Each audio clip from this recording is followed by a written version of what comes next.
اب مرزا علی صاحب بزرگوں کی کرامات کے پیچھے یوں ہاتھ دھو کے پڑے ہوئے ہیں کہ قرآن مجید کی نصوص قطعیہ کا بھی انکار کر دیتے ہیں بعض دفعہ۔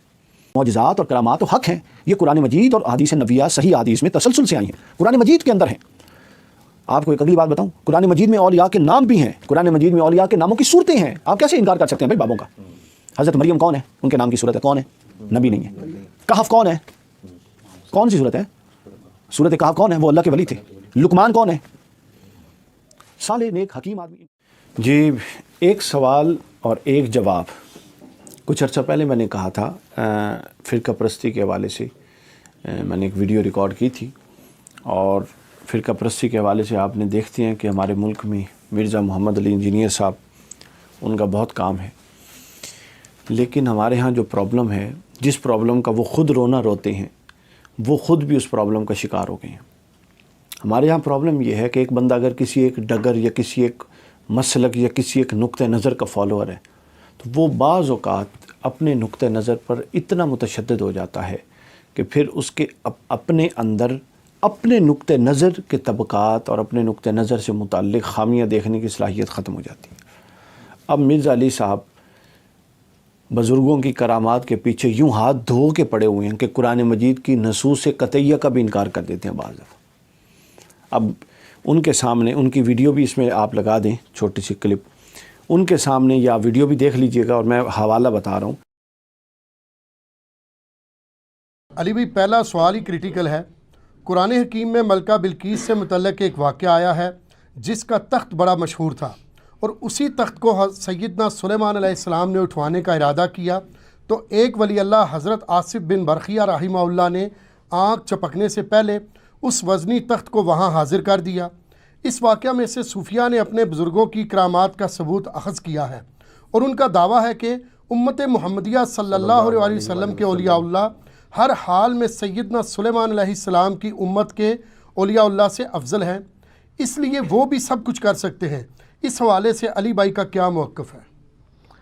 علی بھائی تو پہلے کہیں گے اگر وہ سب کچھ کر سکتے ہیں تو میرے بھائی مہربانی کر کے یوٹیوب کے اوپر جو نبی علیہ السلام کی شان میں گستاخانہ ویڈیوز اپلوڈڈ ہیں، جو دنیا کے 1.5 ارب مسلمان احتجاج کرنے کے باوجود ڈیلیٹ نہیں کروا سکے، تو پلک جھپکنے سے پہلے ذرا اسے ڈیلیٹ کروا دیں، اور اگر نہ کروا سکے جو انشاءاللہ تعالیٰ کبھی بھی نہیں کروا سکتے، یہ ظاہر ہے کہ یہ تو فزیکل ایفرٹ کے ساتھ اللہ تعالیٰ نے معاملات کو جوڑا ہوا ہے، تو پھر آپ نے سمجھ لینا ہے کہ یہ صرف ان کے زبانی دعوے ہیں۔ سورہ النمل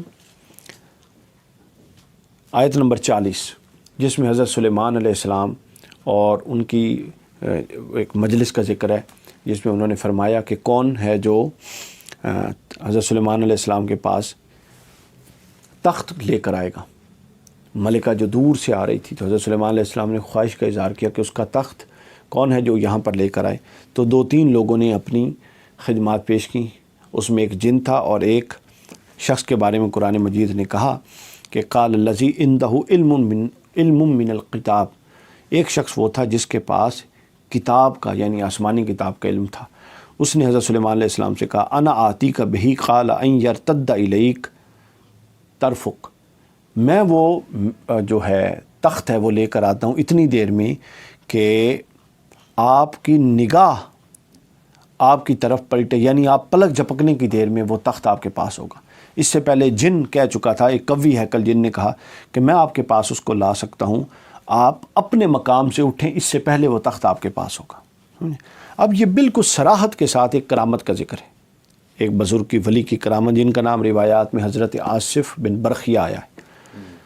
یہ ان کے سامنے آیت پیش کی گئی کہ آپ منکر کیوں ہیں کرامات کے؟ آصف بن برقیہ اگر وہ اتنی دور سے کئی میلوں کے سفر سے اور کئی دنوں کی مسافت کے سفر سے ہزاروں لاکھوں ٹن، ظاہر ہے وہ تخت ہے، کوئی ہلکی پھلکی چیز تو نہیں تھا، تخت لے کر آ گئے، تو یہ کرامت میں سے ہے نا، عقل میں تو نہیں آتی۔ انہوں نے کیا فرمایا آپ سن لیجئے، پھر آپ کو یہ یقین ہو جائے گا میں نے وہ جملہ کیوں بولا ہے کہ بندہ جب ایک نقطہ نظر پہ چلتا ہے تو وہ نہ جانتے ہوئے متشدد ہو جاتے ہیں۔ وہ کہتے ہیں متشدد نہیں ہونا چاہیے، فرقوں میں نہیں پڑھنا چاہیے، اور وہ خود کتنے متشدد ہو گئے اور فرقے میں پڑھ گئے، وہ سن لیں۔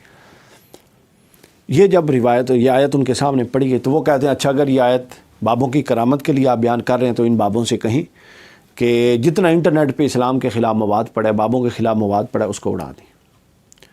علمان الحفیظ ہے کوئی معقول بات؟ یعنی یہ بالکل اتنا سمجھدار آدمی ہے وہ، پتہ نہیں عقل و فکر سے آری بات کیسے کر دی.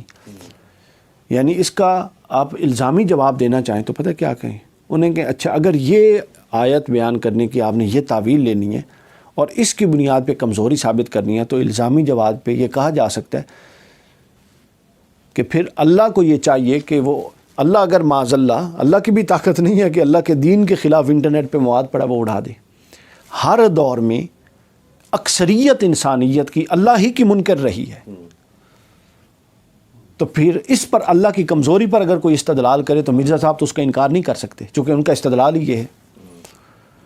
حضور علیہ السلام کا وصال ہوا تو چند % لوگ حضور کو مانے تھے جو آخری پیغمبر تھے، اور اتنی بڑی اکثریت. اور آج بھی اسلام سب سے بڑا دنیا کا مذہب نہیں ہے، دین دوسرا بڑا دین ہے، کرسچینٹی ہے. تو کیا اس پر اگر کوئی رسول اللہ صلی اللہ علیہ وسلم کے معاذ اللہ اور اسلام کے معاذ اللہ حق نہ ہونے کا استدلال کرے تو پھر آپ کو وہ ماننا پڑے گا.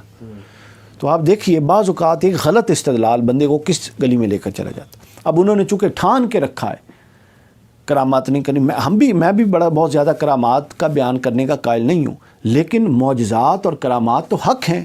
یہ قرآن مجید اور احادیث نبویہ صحیح احادیث میں تسلسل سے آئی ہیں، قرآن مجید کے اندر ہیں.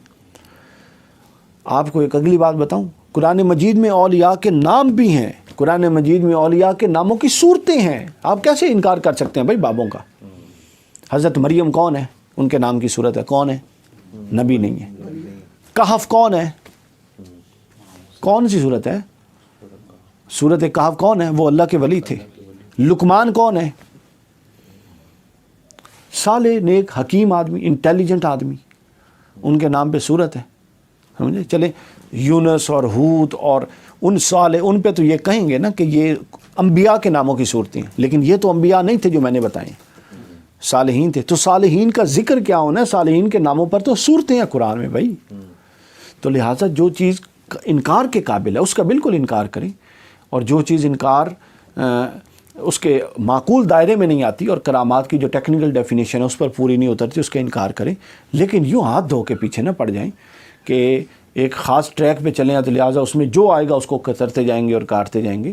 یہ قرآن مجید کی نص سے حدیث اور اب بہت ساری حدیث اور مفسرین کی اپنا نصوص انہوں نے جو بیان کی اس کے اندر سے اولیاء صالحین کی کرامات کا اور انبیاء کے معجزات کا ثبوت، اور اس پر ایمان حق ہے، ایمان لازم ہے ایمان لانا. نہیں تو معجزہ، سب سے بڑا معجزہ خود قرآن ہے اگر آپ معجزات کا انکار کرتے ہیں. معراج ہے اگر آپ اس کا انکار یعنی ان معجزات کا انکار قرآن مجید کی بعض آیات کا انکار ہے جو آپ پر پھر کفر کا دروازہ بھی کھول سکتا ہے بادی النظر میں، کیونکہ آپ اگر اس پہ ڈٹ جائیں گے تو وہ بعض نصوص کا انکار بن جاتا ہے نا.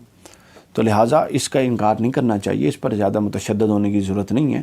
کیونکہ اگر آپ کی دلیل لی جائے تو پھر وہ کہیں گے جی آپ کی دلیل سے تو اللہ کا حق رب نہ ہونا اور اسلام کا حق دین نہ ہونا ثابت ہے. کیونکہ اگر ان میں اتنی قوت ہوتی تو یہ تو اپنے مخالفوں کو ویسے ہی اڑا کے پھینک دیتی. تو لہٰذا یہ بڑی کمزور استدلال تھا، اس طرح کے استدلال سے بچنا چاہیے.